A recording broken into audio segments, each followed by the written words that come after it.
So, fellas, I couldn't believe when I was just surfing the net, looking at stuff and surfing Twitter, looking at some hip hop stuff.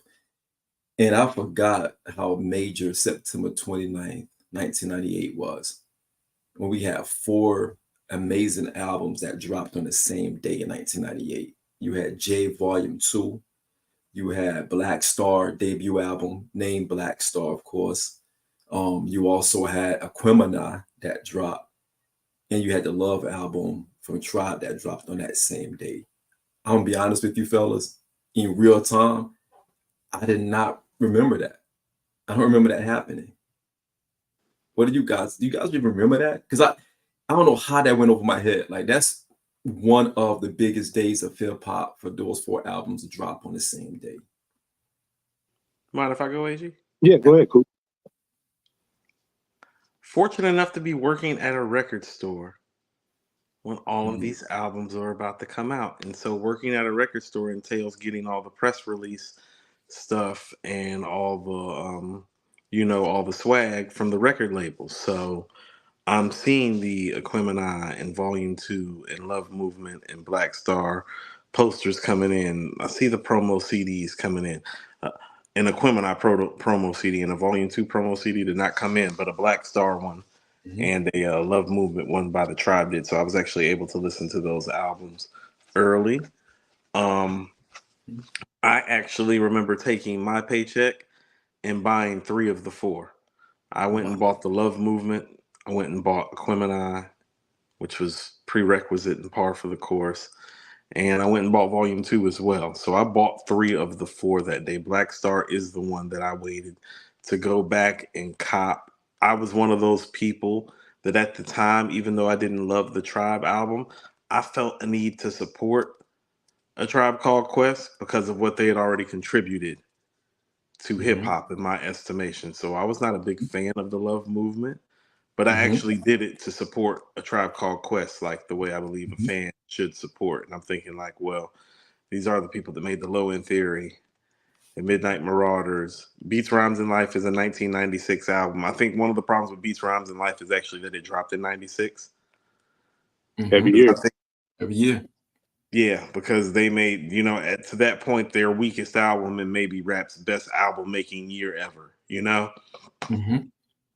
And so Mhm. not the best showing by them because it's definitely not a top 10 rap album in 1996, but that's probably because it's 1996.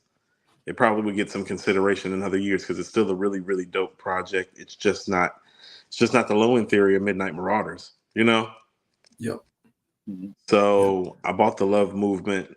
I can remember, and I mean, and this is probably the Southern and the Charlotte influence. I can remember having a conversation with my friend Nasif Gordon outside of the math building the day after Aquemini came out, and he's like, I'm not sure that I've heard a rap album better than this. And so that was Aquemini's effect in the South, Mhm. literally off of the first listen. Because so many people, Nasif was the first one to say it to me, but if you ask a Southern rap fan what the greatest rap album of all time is, Aquemini would probably be the one that would win the vote, in my opinion. Mhm. It is Mhm. the Southern rap album that you can go to and then you can say, it's like, oh no, there's literally nothing wrong about this piece of work. And so I can remember it was like, I think the only other moments I can remember hip hop wise from high school that just had the school buzzing the way that it was buzzing about Aquemini was when Wu Tang dropped Wu Tang Forever the year before, Mhm. Mhm. Mhm. and when Nas dropped It Was Written the year before that. Those were the three high school moments that I remember everybody running around like, yo, if you like ATLing somewhere in there too, because I'm still in Charlotte, I'm still in the South. But in terms of that that critical reception being just like mind being blown by the album. Hell on Earth by Mobb Deep got a lot of run even down in Charlotte. But Aquemini was the moment that I remember most about high school on a hip hop level, because that was the album that everybody agreed was the best rap album. Like, it was like, no, it's Aquemini. That's it. So it's like, that is what I remember about that day and about that time. I remember like me and Nasif were just like talking about Chunky Fire and being like, I've never heard no shit like that in my life, especially the End of Rap album. You know what I'm saying? Right. And so so that was my takeaway from that day as a senior in high school. So Yeah, I like that you spoke to that, Coop. For me and where I'm at in West Virginia, I would say Wu-Tang Forever was definitely one of those that had the whole school buzz, and a lot of us skipped school because remember back then albums was releasing on Tuesday, and Jay's was releasing on Wednesday, so we would dip out, you know what I'm saying, skip a period. Those of us who had whips and go cop the J's and be the first one with the Jordan sneakers or with the new albums coming out. So it would be Wu-Tang Forever was a moment. I would definitely say Machiavelli and Life After Death were moments, because those were kind of posthumous in a sense, but they were literally right after their passings. And the other one from where I'm located was It's Dark and Hell is Hot. Had the school on fire, like no pun intended, but that was definitely a moment. But focusing it back to September 9th, 98, to your point, Sean, not thinking about it in real time, those 4 albums dropping at the same time is because, in the 90s, that was a commonplace thing. A lot of people were dropping all at once. And just to speak to that a little bit, Coop, you alluded to it. With your money from your paycheck, you worked at the record store, so I'm sure you got a decent discount. You copped 3 out of the 4. A lot of us had to make the choice. You know what I'm saying? I hate to be the get off my lawn guy, but the kids nowadays, come midnight Thursday going into Friday, you go on your phone, everything's readily accessible to you. But we come from an era where we had to go to the store and we had to take our money and make a choice. If a lot of dope stuff was coming out, at the same time, or we had to have a friend to dub something for us and, trade and swap. But for me personally, on that date, I copped the volume 2. Jay had a lot of equity built up, what I'm saying, at the time. Back then, Jay was already my 4th favorite MC, back then in 98. Behind Nas, Pac, Big, and Nas, Pac, and Big. He was already ranked number 4 to me. And he had a lot of equity built up, and that was, the moment where he was out of here with it. And Aquemini was the same thing. I looked at Southern Playalistic, even though I'm not from, the South and Atlanta and stuff, I looked at that as a classic, but a regional classic. ATLiens I looked at as like a classic, but was more of a universal sound and boom bap heavy. And that's my personal favorite Outkast album. And then you go on to Aquemini. I think Aquemini was the one that, took him out of here to that global level personally. And it definitely was a classic. Tribe had equity too, but I think that was more on the decline. So the Tribe I didn't cop on that first date. You know what I mean? Because, granted, Midnight Marauders and Low End Theory are classics, but I definitely think this is a couple notches down, for the Love Movement. And I personally even think Beats, Rhymes and Life and People's Instinctives are both better as well. But the Love Movement is their weakest album. Yeah. But I didn't cop it. And then once, word started circulating around my, circle of friends or whatever, nobody was really talking about or checking for it. And the ones that did hear it was like, you're not missing anything. So I tapped into it, but I never copped it. I was like, I'm not going to spend my money on that. But I appreciate what you said, Coop, that you supported them in that. Well, you want to know it? It's funny because of our age demographic, we all only grew up on Tribe, kinda. I see what you mean. Yeah. Like we grew up on Tribe because if we had OGs around us. You know Correct. what I'm saying? Because Tribe's not really our era. They actually are. Like, people understand, like, Tribe is closer to like the NWA, Public Enemy, Eric B. and Rakim, Boogie Down Productions era in terms of their introduction into hip hop than they are to the Nas, Biggs, and Pacs of the world. And to your point, like Tribe was pretty much the antithesis of what I was checking for, because I was a Wu-Tang Clan fanatic. You know what I mean? Well, here's the thing, and this is what I wanted to kind of speak on about the love movement. The love movement didn't have a lot of love behind it. It felt kind of hollow, and these were from guys that you had heard speak about love and sex from so many different levels and situations at a high level. The thing that makes the love movement disappointment is because it sounds like the love is gone and that the group is about to break up, which is what happened shortly after this album dropped. Mhm. And you can kind of hear it in the music. And when I go back and listen to it now, I can hear it even more now.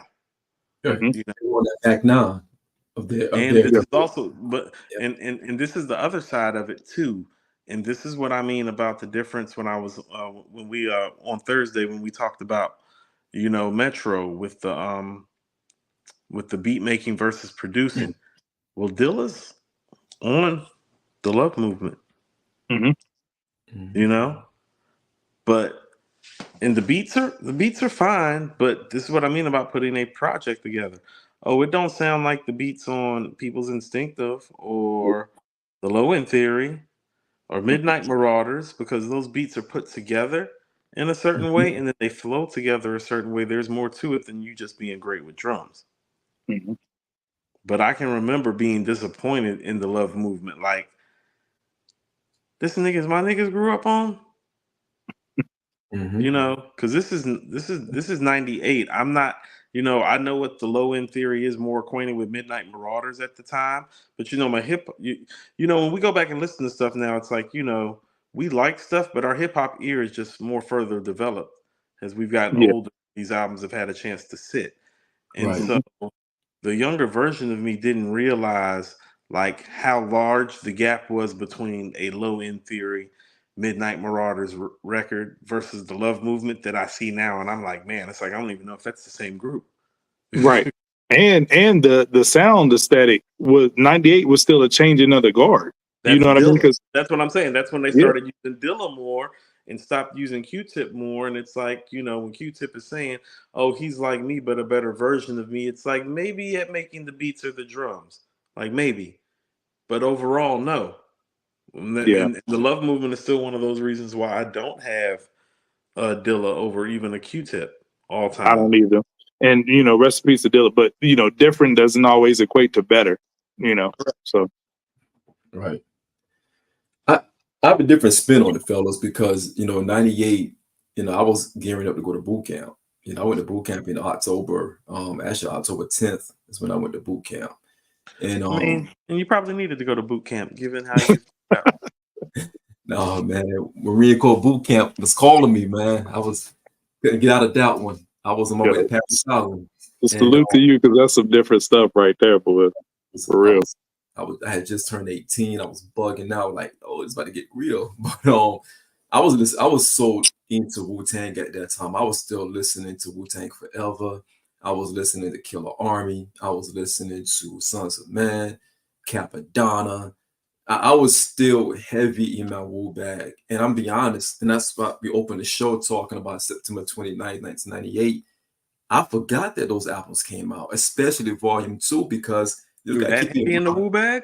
You're that I heavy was, in the woo I bag? was, I was that heavy in the I Wu bag. was too. Yeah, all the second tier groups and stuff. I was, and then a lot of Dark Men like Killer Everything. Priest. I was listening to all them cats, I I man. was heavy. mean, okay, so like Grave I Diggers. Great. fuck Yeah. with grave diggers. Still I listen treat to the Wu Tang subsidiaries like I treat the sixes and the sevens. I can't treat you like no nine or no 10. I and can't treat at you like a that nine or a time, 10. I'm not at that treating time, I'm not anything treating Killer Army like Ghostface and Raekwon. I'm not doing I that. had to How you treat a 10, affiliated with how you Wu, treat a I six. was on All top right. of it. I looked at it like this, You and take Sean, a maybe you you was the take a same. you I'm take a I'm a completionist. Like, so Yeah. you ever watch a show that has like a spin-off show and you like, damn, the spin-off show ain't as dope as the regular show, but I feel like I gotta watch it just so Doing I'm all encompassing and know, like that's how I looked at those, subsidiary groups. and I was a completionist. I enjoyed it. I'm gonna be honest with you. And again, it's the project. DMX era too. Rough Riders was going crazy. DMX was going crazy. And keep in mind, fellas, September 29th, I went to boot camp 2 weeks after that. So now I don't have access to anything. I don't have access to no music. I didn't hear music for 3 months. I didn't hear Volume 2 until 1999. I didn't hear, any of that until 1999. I missed 3 months of the ramp up of Volume 2, Aquemini, the Love Movement, Black Star. I didn't even know who Black Star was until back into 99. So I missed 3 full months in the fourth quarter of music. The first album I bought wasn't even not one of those albums. When I graduated from boot camp, my first album I bought was Bobby Digital, because I was still carrying over from Wu. Bobby Digital and Tikal 2.0 or Tikal 2, Judgment Day. Oh, you want to know what? Torture came up on my playlist this morning. Torture's hard. Love Torture. Torture by True Master on the beat. True Master is highly underrated as a producer. Let me ask you something, Sean. I got a question for you because this made me think when you said that. So what is it like to be walking into boot camp October of 98 when people are still mourning Big and Pac? Most people still think Nas is the man. Mm-hmm. And then to come out in January and Jay is king. It was crazy cool because I came out, I went to Virginia for schooling, and this was in the middle of the Heart in Our Life tour. And I'm like, how did Jay get here? I felt like I was out of a time capsule, because I'm like, how did he get here? Because by the time I got from, like you said, I got to boot camp, you're talking about 3-month span. I went to Marine combat training, which is another 3 weeks in North Carolina in the cold. I had to do like cold winter training. Then I went to Virginia. So you're looking at about 4.5 months where I'm isolated from everything, right? Then I get to Newport News, Virginia, Bad News, Virginia. Bad news. And a Hard Knock Life tour is right there. One of their stops. And I met Redman and Method Man outside the club out there. And Jay was the headliner. Now keep in mind, I just told you guys, I went to boot camp in October. Before I went to boot camp, Method Man was still, in my opinion, bigger artist. Even because X had a phenomenal year in 98, right? But Jay was the headliner.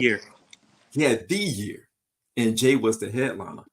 It didn't make sense to me. It didn't make sense to me at all. That's fascinating. The lens that you probably saw it through was so different than everybody else that saw it in real time, because that had to be mind-boggling. Redman and Method Man opening up for that tour when people still filling up the seats. I couldn't believe it. AG, 3 months without, I'm talking about isolation. I don't have no magazine. And back then I was collecting Double XL, Source, all of that. I had nothing. I was away from the world for 3 months. So I'll tell you what, I seen it coming that summer. And it was Can I Get It that made me see that it was coming. And not about the quality of the record, even though high quality record. It was the fact that it was attached to the Rush Hour 2 soundtrack. Bingo. Marketing genius. Well, I was looking at it, it's like a year ago, this nigga was doing soundtracks for Sprung. And now he's on Rush Hour. That's Chris Tucker. That's Jackie Chan. That's box office. That's big. That's when like the Nas big Pac fan of me was like, oh, we might be in a little trouble. This guy can rhyme at that level, but he's getting plugged up and plugged into the machine. And so I kind of seen the 5 mil coming. And then when, the Annie sample dropped, I was like, Houston, we have a problem. We have liftoff and problem. Well, let's go back and examine that, Coop, because there was a lot of things that led up to that, right? You had It's All Right was already on Streets Is Watching, and that was a banging, street single that was bubbling under the radar. Celebration. You had the Rush Hour joint, Can I Get It, was already in circulation, going crazy. You also had a dual functioning Money Ain't a Thing, because Life in 1472 was already out on Jermaine Dupri's album, and that was a big single. And that was also on Jay's album, Volume 2. So you got 3 joints already bubbling in heavy rotation. And then he follows that up with the Annie joint. Mhm. You know what I'm saying? That's crazy. He's out of here.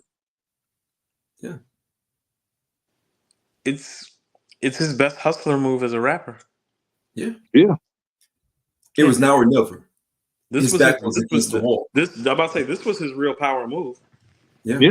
And you snagged DMX for Money Cash Hoes, who was having an explosive year. Like Jay, like all the stars aligned on that album. And I criticized that album because of all the features. There's only 2 tracks that don't have any features. I mean, it plays like a compilation album.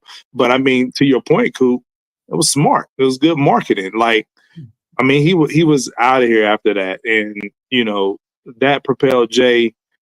But they set him up like that because the album was still being worked when he was the headliner of the tour. It was. That's crazy. And you know, and you know, I'm glad you asked Sean that question to look at it through that lens, because everybody still thought Method Man was the guy. You know, DMX was having a hell of a year, but Jay, like my girl, she went out to that tour in Cali, and you know, she was telling me about, like, you know what I'm saying, you know, Method Man and them on the harnesses doing How High, you know what I'm saying? But like the arena ain't even full yet. You know what I'm saying? And we, you know what I'm saying? We thinking like, you know, that those are the guys, but Volume 2 definitely took them to that next level. And I mean, do we all agree that it's a classic, or a classic album, or a classic moment? More classic moment than album. I was actually going to ask both of you, going back and listening to the project, how would you actually rate this project today? Because I'll tell you, it's a 4 out of 5. I give it 4.5. I can't do that. Give it a what? 3.5. Okay, that's crazy. But it makes sense because his vantage point is different than ours. But it sounds like he being a hater, which, you know, Sean is known from that from time to time. I'm not being. See, okay. Here's the thing. In real time, when I finally got a chance to listen to it, vibe to it, I'm like, this guy's the best, because the Annie joint to me pushed him over, and sound wise, I felt like he was in such a pocket from a sound perspective. You could do no wrong with that album. Volume 2, you cannot do any wrong. Like AG mentioned, it comes off more compilation driven than the actual album itself. That's smart marketing by him, Def Jam, and Rockefeller, because almost every song became a single because it was a single on someone else's record. It's damn near like Michael Jackson's Bad. Like every joint is a single. Every joint is a single. The difference, AG, with that, the bad thing, those are Michael's original songs. A lot of these songs off of Volume 2 weren't original songs for Jay. Can I Get It was really a Ja Rule joint. They gave that to Jay. Yep. You know what I mean? And the Annie joint, it's original.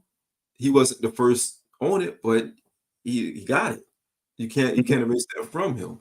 And you ever heard the story about how that came about with 45 King? That's kind of crazy how he had the like, you know, like, let me get that, you know. Yeah.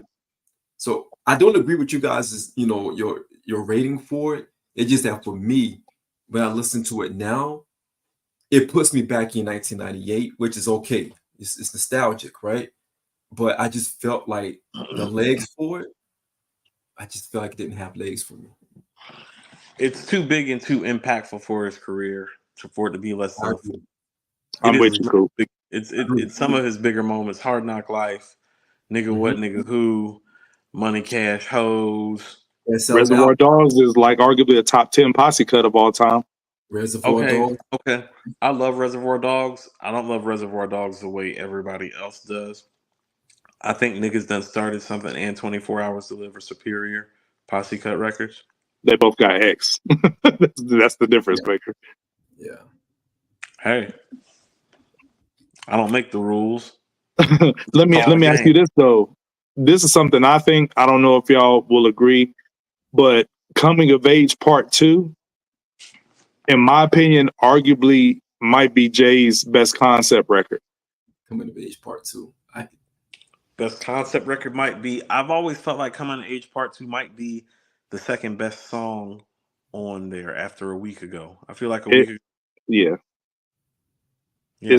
It's so good because people reference Meet the Parents. I don't like Meet the Parents because to me it comes off as Jay trying too hard to do a concept record. The Evils is still his best concept record. Yeah, facts. But Coming of Age Part 2 to me is so brilliant because it's a sequel and it picks up from Part 1 on Reasonable Doubt. Bleak is a better rapper on this version, and And the beat's better. the beat's better, and the first two verses are like just describing their thoughts. It's not even dialogue. It's just like, yo, I see him, and like, this is what's playing out in my mind. It's brilliant writing, I think. And and then the third verse, it comes back full circle, like, yo, you know what I'm saying? We brothers, we came up through this, blah, blah, blah. And just for a concept fleshed out from A to Z, I think outside of the Evils, this might be his second best concept record on here. It's interesting. That gives us something to think about. But I think 4.5 is too high because here, and this was always my take on it. In my opinion, 1,000,001 Questions Rhyme No More, Imaginary Players, Streets is Watching, Where I'm From, and You Must Love Me off the previous album. Better everything on Volume 2. It is. Like Volume 1 had better B-sides. Volume 2 had the better singles. But what I'm saying is just like song for song. Oh, those 5 songs are better than everything on Volume 2. So I can't give Volume 2 a 4.5. Yeah, Volume 1's the better album. Yeah. But what did y'all feel about Bleak doing the intro? I love the intro. Well, see, that's one of my things. Love it, though. That for me, okay. So this is how I look at things. Go look at if you go look up at the lineup of songs,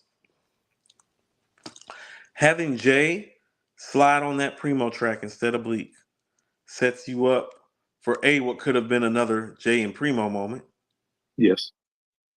Because it's none on that album, correct? Yeah, it's no other Primo beats, yeah.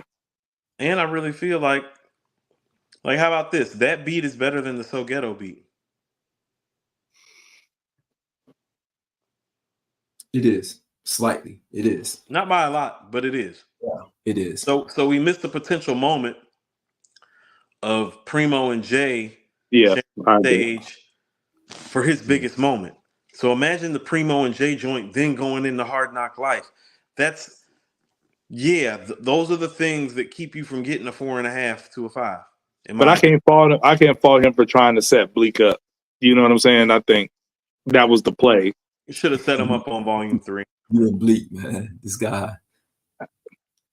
Hey, man, I'm not gonna turn this to a Bleak apologist show, but I mess with Bleak, man. Bleak is better than he gets credit for. Thank you, Coop. But not good enough to be leading off Volume 2 on a Primo track, though. But you know why, though, right? You know why he was. But Bleak can rap. People think Bleak can't rap. Bleak can rap. Oh no, Bleak can rap. Bleak can rap, but that was Jay thought he was retiring, right? Because Volume 1. Lies. No, DMX made sure that he wasn't going to retire just because competitively he wanted to. Yeah, but cool. Jay is a strategist. Jay couldn't have Volume 2 sell the way Volume 1 sold. Volume 1 took the blueprint of Bad Boy at the time, because when Big left, of course, Jay was like, okay, I need to take that aesthetic and apply it so I can have somewhat a success. Because Reasonable Doubt, as much as we feel like it's a classic, it didn't sell well. So he changed it up with Volume 1 with that Bad Boy aesthetic. He was projecting, if Volume 2 doesn't hit, I got to get out of here because this ain't working. Like, this was like round 3. Volume 2 had to hit, so they were setting everything up for Bleak. If you notice, even what his name is, it Badass. I think that's his name. The Pain in the ass. Pain in the ass. When he was saying a new improved Jay-Z. He's talking about that was cap. That was wild. But they got they got to build him up, right? Because at that moment he was still a spitter. Because Bleak was rhyming alongside, these guys. He was rhyming alongside Ja Rule at the time. So he was a sharp. Sauce Money. Yeah, Sauce Money. This is pre-Beans. This is before we knew who Beans really was at the time. This is a year Beans before hurt. Beans. Beans hurt me. Hurt Bleak. Beans hurt Bleak. He stifled Bleak. This wasn't a year before Beans. We heard Beans first on Crew Love, which was around the same time, and then the Money Cash Holds the remix. Is Belly 98 or 99? Belly was 98. It was so we got Crew Love, and he is on Reservoir Dogs. And the remix to Money Cash Hoes that they put out from the Corruptor soundtrack. Another soundtrack look. I didn't like the remix like that. Oh, it wasn't touching the original. But yeah, Sean, I get what you're saying, but I don't like when people talk about Volume 1 like it was a complete flop. It's still a platinum album. Like it is. He sold 1 million units. Yeah, if people do that with the Firm. Like, I mean, these are platinum albums we talking about. Like, you know what I'm saying? Volume 1 wasn't a flop. I mean, it wasn't out of here like Volume 2, but it wasn't no flop. AG, everybody was selling during that time. You forgot this is an era where records was moving. We weren't in the slow. Let's hold on. Let's go to Volume 1 right quick. This is what I mean about how Can I Get It is such a big deal. No, he put Who You With on Volume 1. And I think Who You With is better. Oh yeah, Who You With is better than Can I Get It? On the Sprung soundtrack. Yeah. On the soundtrack as well. Yeah. Like one of my favorite J bars is match whips with the best of y'all. The rest of y'all's like vegetables in my presence. Check it. I love it when he's talking. Yeah, he was skating on that one. Yeah. Sean is a hater. Was a fucking hater. Match whips with the best of y'all. The rest of y'all like vegetables in my. No, you don't like that? You don't like that? Jay was skating, bro. Jay was skating on that. Crazy on Who You With. But I say that to say that Jay realized, he's like, oh no, there's nothing wrong with my formula. I just need to upgrade my formula to a bigger platform. So instead of a Sprung soundtrack, it's a Rush Hour soundtrack. So Sprung probably did what, maybe 10, 15 million, as opposed to like Rush Hour did like 100 million, like in the first month, Yeah, and he stopped trying to use the Bad Boy formula. He did what came naturally to him. Yeah, you know what I'm saying? That's what I mean. A week ago, Coming to Age, Nigga What, Nigga Who, Money Cash Hoes, those aren't necessarily Money Cash Hoes. You could say it's kind of like a Bad Boy record, but it's closer to being like a Rough Riders record than it is a Bad Boy record. Yeah, it's Rough Riders. What do y'all think the weakest record is on Volume 2? Is it Paper Chase with Foxy? Paper Chase was terrible. Paper Chase is bad. Gotta get the paper, dog. I'm like, the fuck is going on here? Yeah, I think Paper Chase is the weakest record. Yeah. My favorite joint with and here's another thing I do dock the album for. It's like, okay, so you got Money Ain't a Thing on here. You got It's All Right on here. Mm-hmm. They all were placed somewhere else, man. And that's why I got the points. Yeah, because by the time I got the album, I felt like I had heard half of it already. But that didn't stop it from being one of my favorite soundtracks to my senior year in school. Oh, it's a 4. Yeah, it's a solid 4. It's a solid 4. Well, we talked a lot about Volume 2, but we haven't really brought out much about Black Star yet. And the Black Star record that came out on that day, I didn't cop it.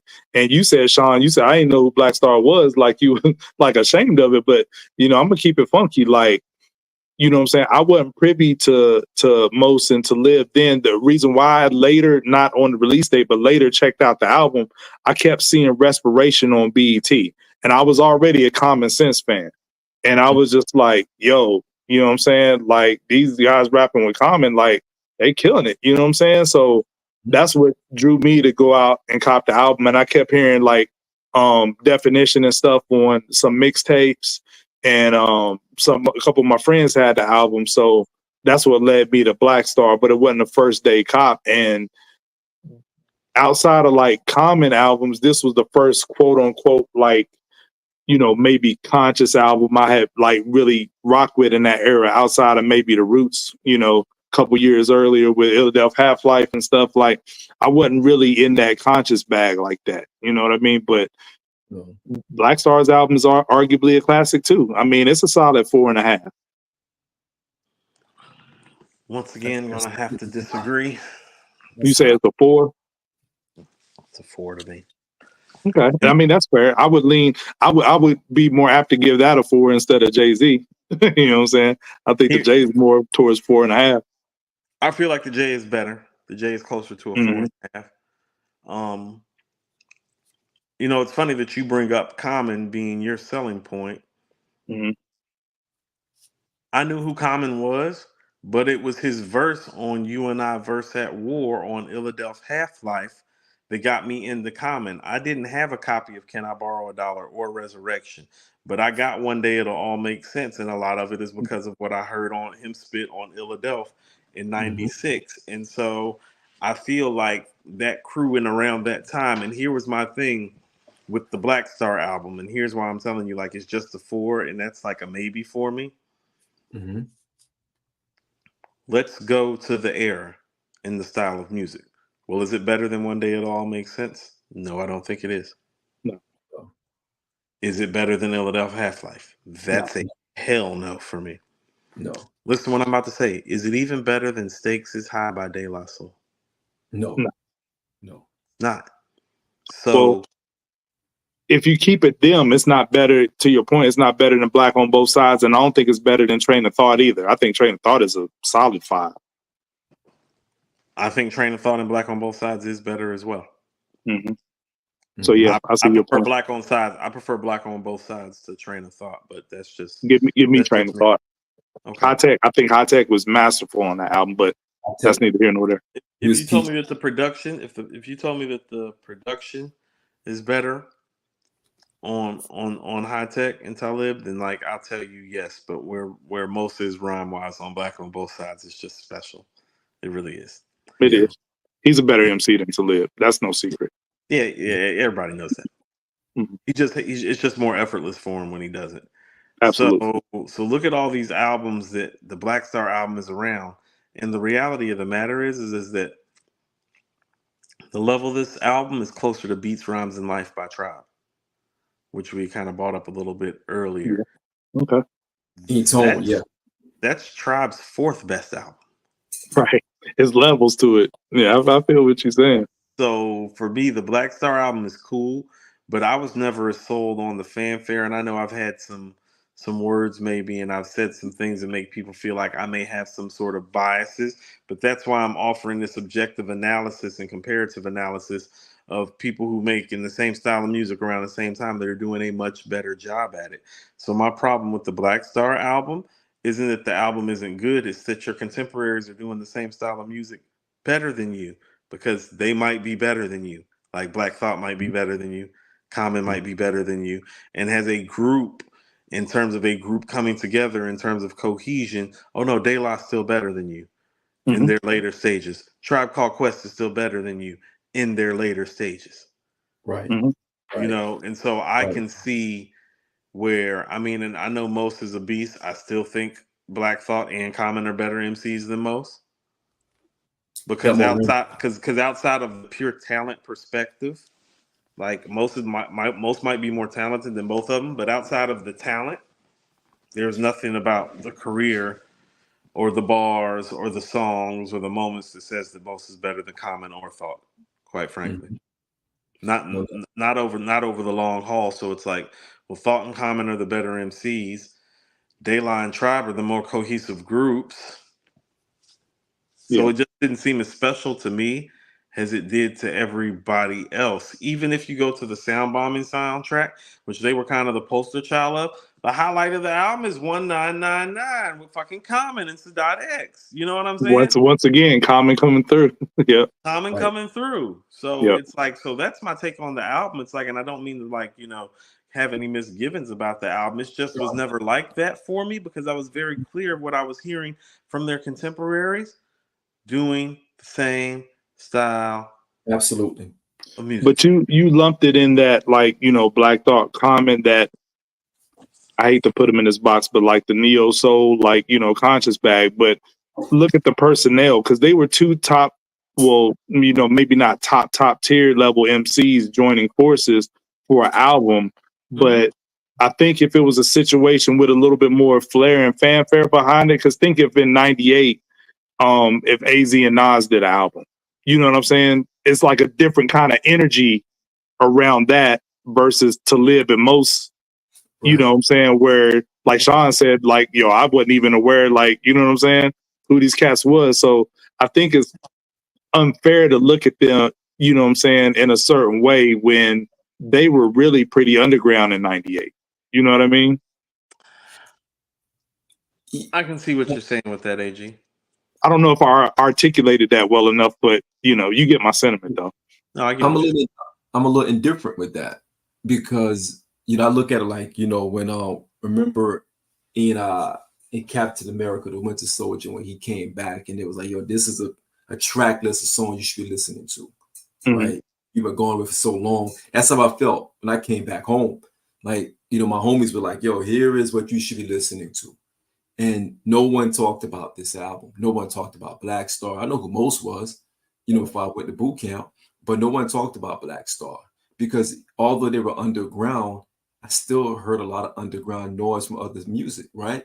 Because if you think about it, AJ, we talked about it before. We talked about, Killer Army. We talked about, Wu Syndicate. We talked about those the B-listers of Wu property. And all respect to them, they were semi, underground.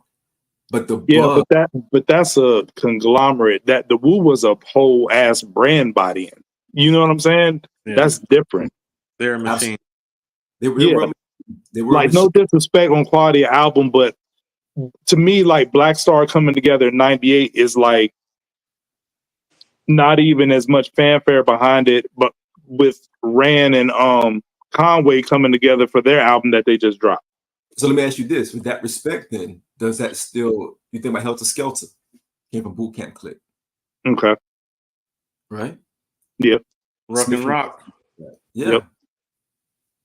We still tapped in. We did. You're right. You're right. You know what I'm saying? They weren't a machine in Boot Camp Click. Mm-hmm. Buckshot was probably the one. let's address something like Most has star power, but there is something about him that is awkward. You can't attach to him. Yeah, absolutely. Yeah. Right. The connectivity, like the star power is there, but the connectivity is not there. And he's your front man. Yep. I think we all know what it looks like when we let Talib talk and take the front stage. Right. Nah, you're right. So most you'll be doing the talking. But I think that has something to do with it too. Like it's part of the draw and part of the appeal. These guys, this is what I mean. A lot of people took Mos and Talib and attached them to the rebirth of that boom bap movement in New York. Okay? Yes. Mm-hmm. So in a lot of ways, they're the face of that movement and that's their brand. Yep. But what I'm telling you, like his actual people, they're not great representatives of that brand. No. And so that's where the connectivity gets lost because it almost feels like, well, shit, they didn't even really fully embrace it, even though it was their ticket in. Yep. That's fair. That's fair. In pockets, I think they did when they had a jump start from like a Kanye. I think when Kanye got attached to Mos and to Talib, I think we got the best versions of them during that time. Oh, that gave them a booster shot. Both of them, like, yo, that was. Yeah, we got the best version because what was Mos' biggest song before that? Miss Fat Booty, right? Miss Fat Booty, yeah. Miss Fat Booty, and you can't tie it into anything else. Right. Okay. So that was big. That was in all the clubs when I was in college. Man. Yeah. But think about this: like Mos' first single off his album called "Black on Both Sides" is a song about a girl's ass. You know what I'm saying? Like that's what I mean. It's like, oh no, they don't represent the brand that they've been. No. Look at Miss Fat Booty. That's what I'm talking about like not representing the brand properly. It's like, oh, this is your B-boy resurgent king. Correct. What Jay say? He said, "This is with whom you place your faith." And she came with the same tight game. I mean, don't get it twisted. Miss Fat Booty is a classic. But The beat is phenomenal. oh yeah, no, everything about it is phenomenal. It's a phenomenal story too. It's one of Yeah. Moses' best mic performances. Yes. Yes, it Yeah, is. it is. Man, I smashed it like an Idaho potato. Mhm. Yep. Yeah, it's there, but is it on message with what they were representative of at the time? No. Nope. No, no. No. No. But And think but about it. That's only a year later, so it's like a year and a half later. So they're not really. They were never really big about staying on brand and staying on message about what got them in the front door. And there is the fact that they were strategically placed together. Yeah. correct. So You know what? Oh, go ahead, Sean. I had that's to step in. I just want to ask y'all this because you got me thinking now. Cool. Do y'all think that because of the placement of that album, 1998, 1998 was? Can we agree that 1998 was the beginning, the inception of the super producer era as well? Yeah. Because you had Swizz, you had Tim. Tim coming around, Yep. and Neptunes was coming up. Soundscape was changing drastically, 98. Yes. And you take that album, you drop it in 98. Even like we talked about on the Love Movement, you drop that in 98. Sonically, it doesn't fit it. It doesn't fit that movement that we were seeing from a super producer Got era. Manny Fresh with 400 degrees. Yes. Yes. But one single year in hip hop was like dog years as far as soundscapes, man. It was just so much changes going on and so many changes going on in a short You time. want to know it, Sean? But you bring up a good point because when I think about the Love Movement and Black on Both Sides, I mean not Black on Both Sides, Black Star, I don't love those beats Yeah. because in 1998, it's like the beats are, quite frankly, the beats on It's Dark and Hell is Hot, the beats on 400 Degrees, Noriega Super Thug by the Neptunes. Yeah, Fact. Yeah. yeah, That yeah. soundscape different, man. You But can I, can't but can I, this.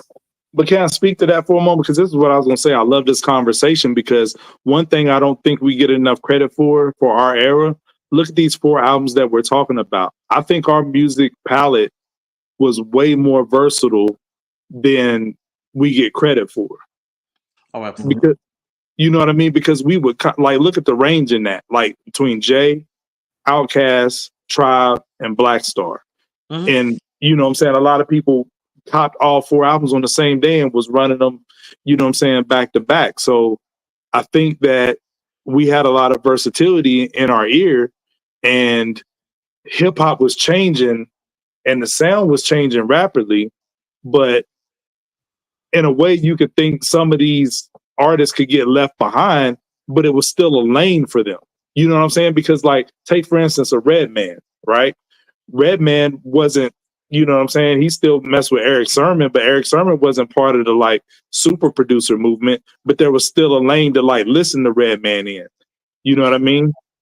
You know, one of the more tragic things, AG, I love that comment by you. One of the more tragic things that happened to the game, in my opinion, is that people like OC and J. Rue the Damager stopped being able to exist in this climate when there used to be space for them in this climate to thrive. You could Yeah. go cop The Sun Rises in the East, or Wrath of the Math, or Word Life and Jewels.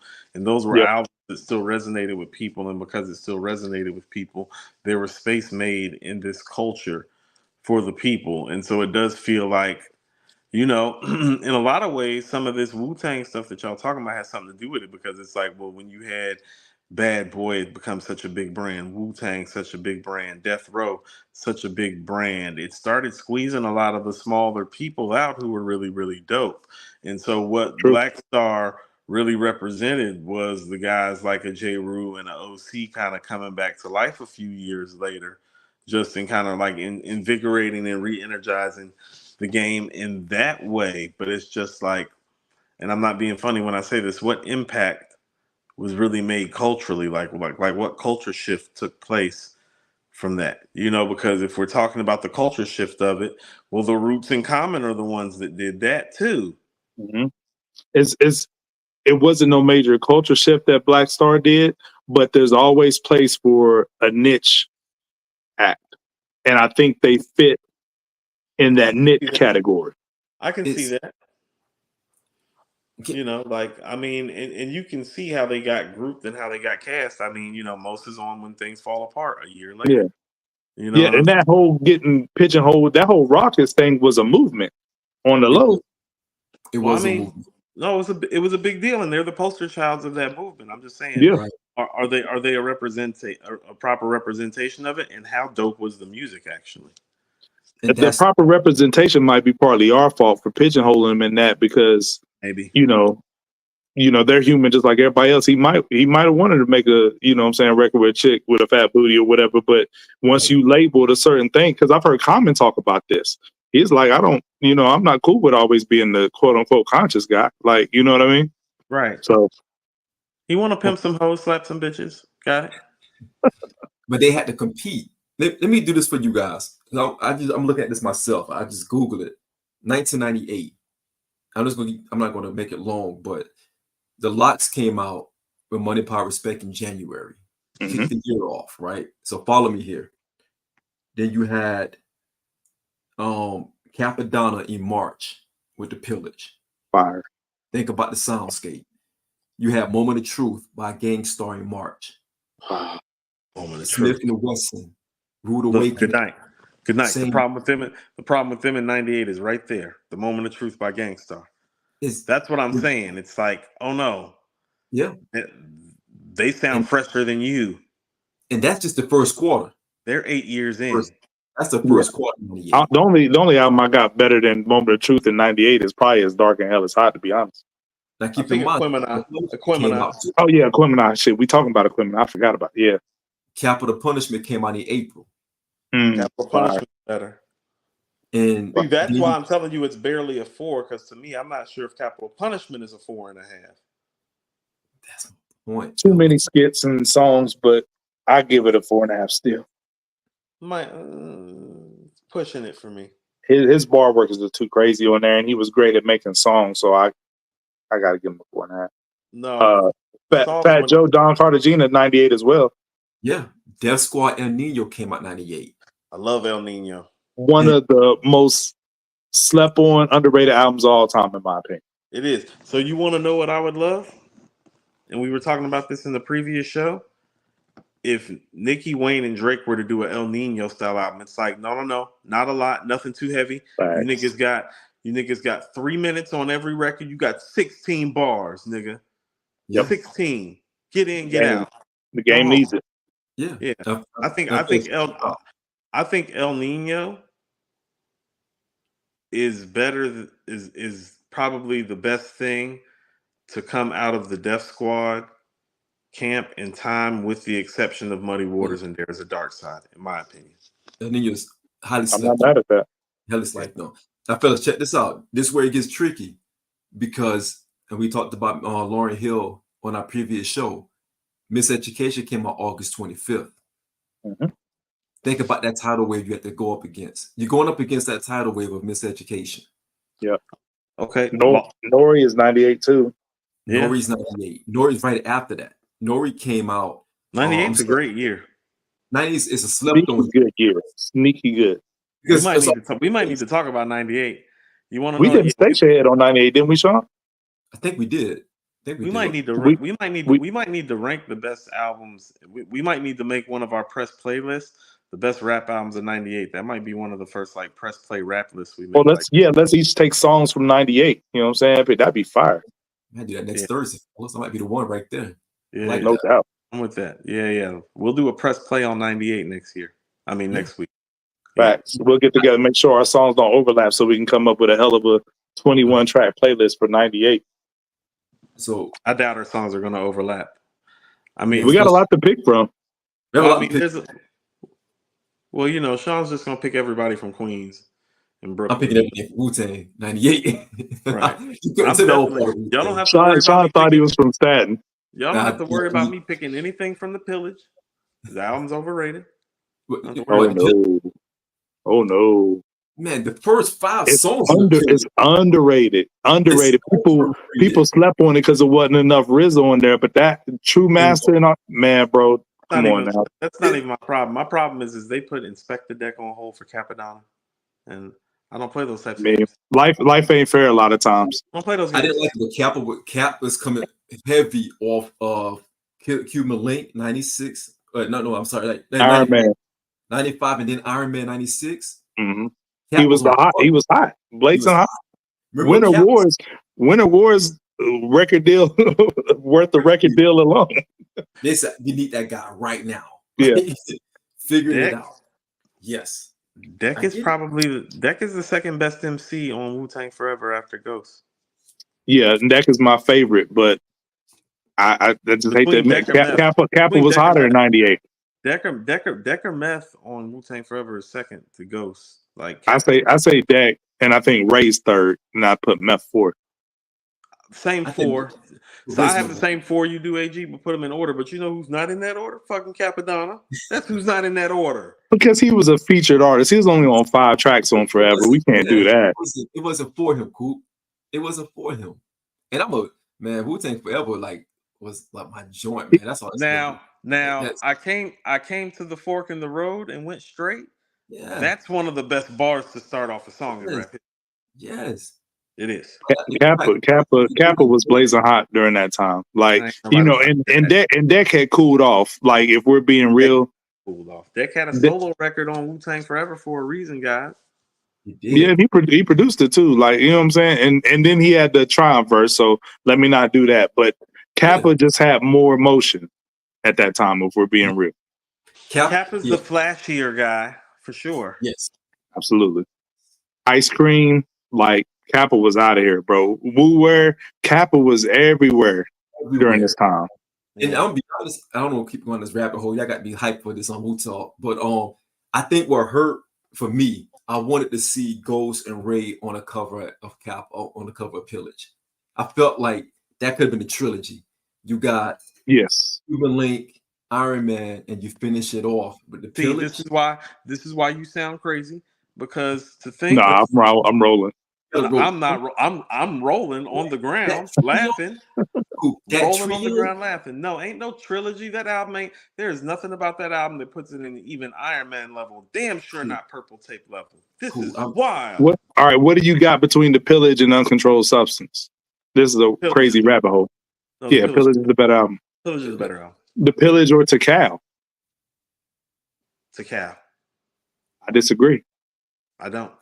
There's no Bring the Pain on the Pillage. No. Give me Tikal, but barely.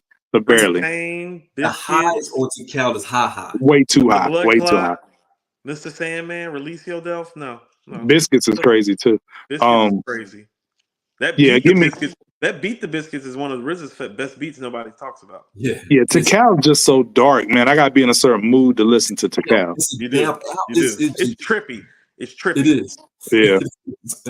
From the beginning, like that beat. Yeah, RZA was smoking so crazy when he made that joint. He was smoking the Northern Lights back then. Yeah, he was. He really was.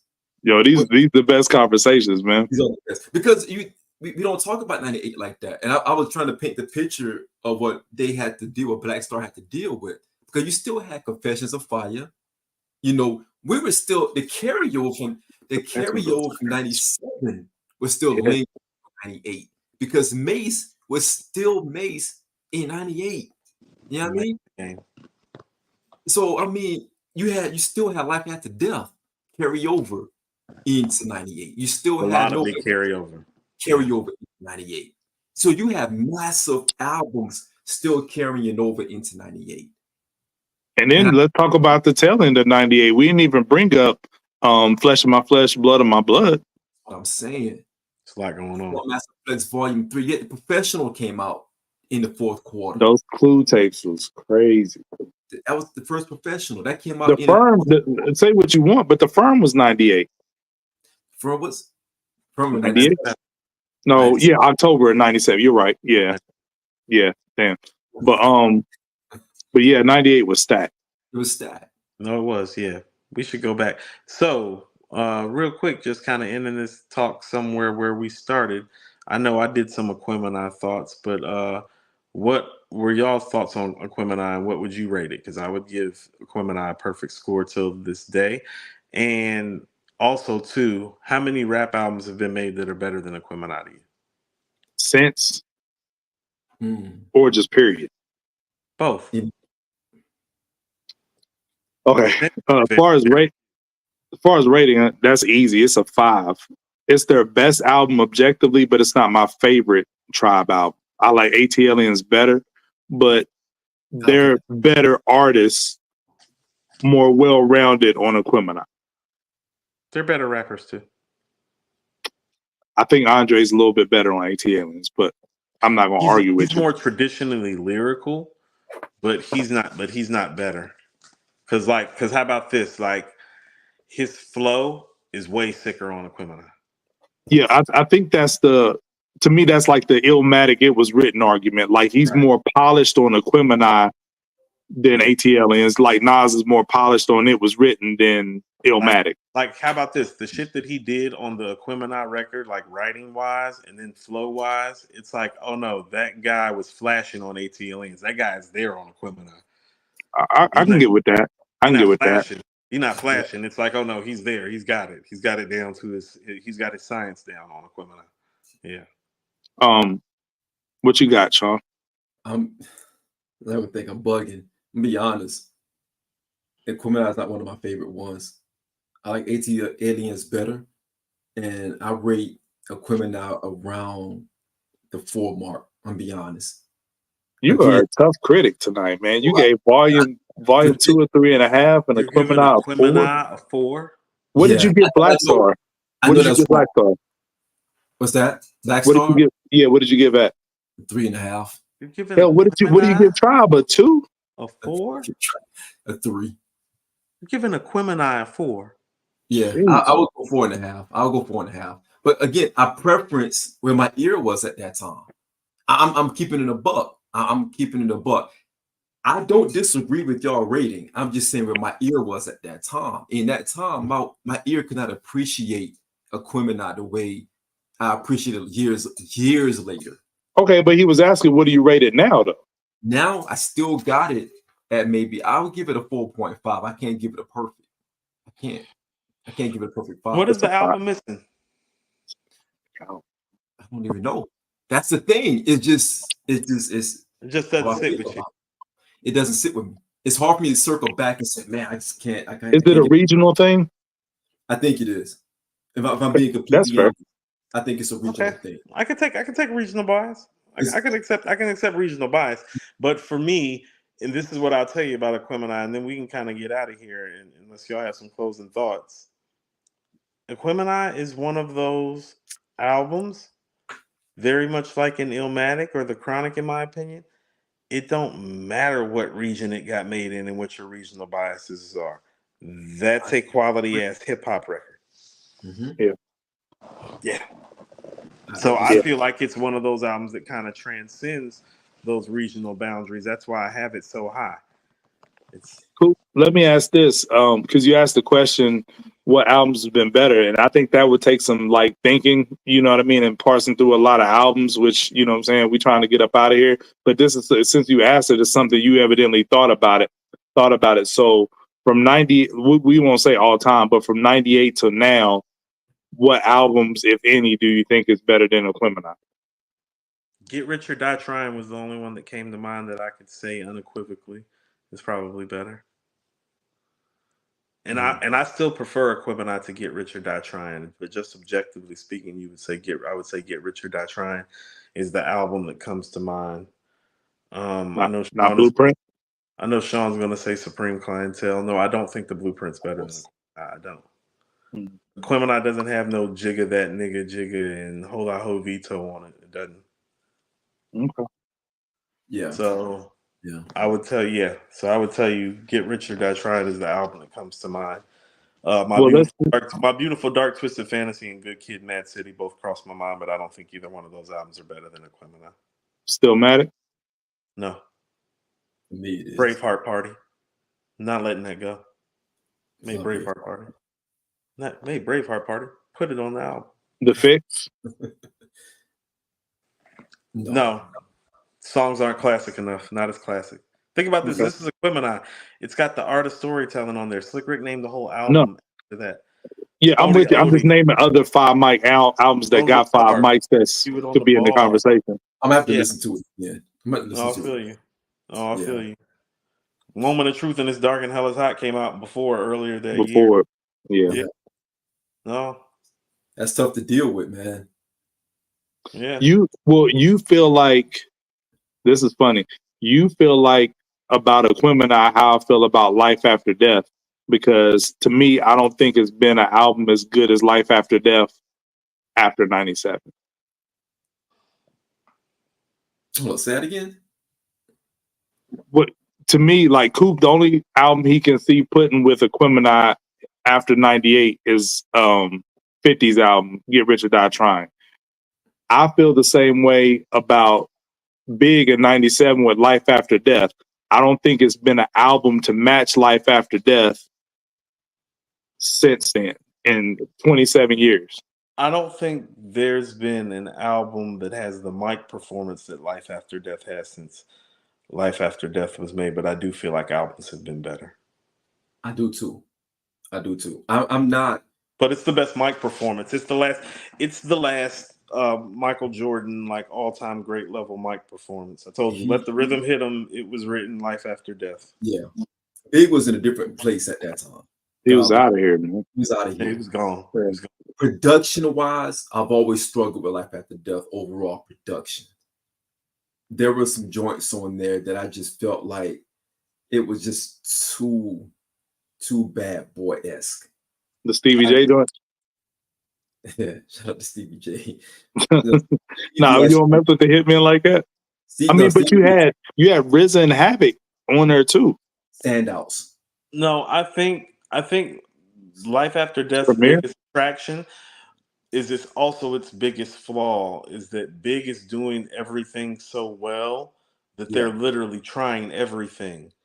And it's working to varying degrees. Great point, cool.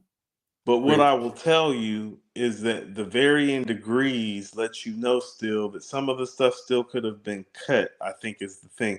Like when you hear him on a What's Beef or on a 10 Crack Commandments or like My Downfall, like when you hear him on stuff like that, you're like, no, nigga, do that.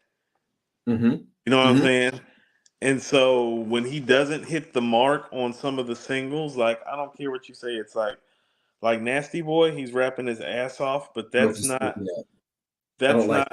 but Fucking You Tonight is the better record. It's like you don't keep both of those records. You get rid of Nasty Boy and you keep Fucking You Tonight. You get what I'm saying? So are you buying into it should have been a single disc? Because I always looked at Life After Death as like the most concise, airtight double album, because Wu-Tang Forever and All Eyes on Me are longer.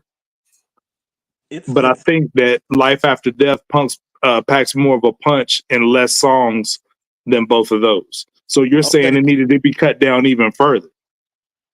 Truthfully, if you really want to know what I would do, I would take out the middle of disc 2 of Life After Death. I would keep all of disc 1, and I would keep Notorious Thugs, Sky's the Limit, Going Back to Cali, 10 Crack Commandments, The World is Filled, My Downfall, Long Kiss Goodnight, You're Nobody Till Somebody Kills You, all that other stuff. Like another joint with Lil' Kim, I would scratch that.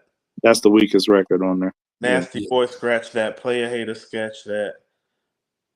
Missing You, scratch that. Yeah, scratch those 4 records and give me those other 16 songs. And you actually got a top 7 to 10 rap album all time if you do that. Actually, Missing You has to stay, and here's why. If I'm docking points on Big, not there. It's the content bag. But this is what I'm saying. Sky's the Limit and Missing You, comparable records. You keep the better record. Okay, I got you. That's kind of like the conversation with Thriller. It was either keep Carousel or Human Nature. Right. So Carousel had to get cut. Right. Okay. So I get you. what you're saying about content Big, but it's like, that guy's content driven on Sky's the Limit, and that's the better record. Okay. Fair point. Yeah. That's what happened to Wu-Tang Forever. Because remember in the beginning, Wu-Tang Forever, they was saying it was projected to have 3 CDs or 4 CDs. It's wild. Yeah. in the No. very beginning. They was trying to come out with that Prince joint, triple Yeah. album. They were going to drop a triple or a quadruple album in the very beginning. That was, But that's different. It's 9 and 10 MCs. The brevity of it had to be large in scope, you know? but you went from 36 chambers to having what, 8, 9 songs, like 8 or 9 legit songs. I mean, that's what I'm saying. Like, Into the Wu-Tang has like 11 original songs on it with 9 members.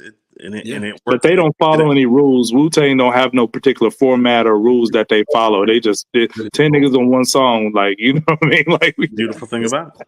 It's a beautiful Yeah. thing about it. Yeah. Yeah. And they figure it out. Yeah. Man, I'm looking forward to next week's press play, though. You know what I'm saying? We dedicating it to 98. That's going to be dope. Little 98 press play.